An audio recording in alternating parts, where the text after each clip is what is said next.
Sveiki, mėly žiūrovai. Štai mes esame mūsų vyrų rinktinės krepšinio pasiruošimo čempionų lygai stovykloje. Kaip matome, šiais metais mūsų fizinio pasiruošimo duomenys yra tikrai dėkingi.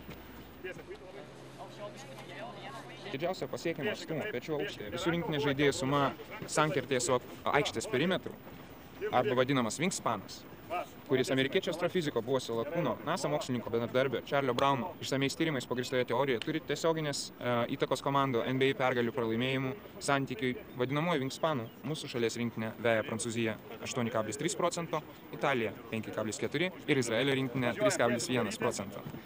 Fizinė persvara yra tikrai mūsų pusėje, tačiau ar sugebės mūsų komandos strategai panaudoti šitą persvarą mūsų šalies naudai, parodys netolima ateitis. Čia buvo specialus reportažas specialiai jums iš Lietuvos rinktinės vyrų pasiruošimo stovykla.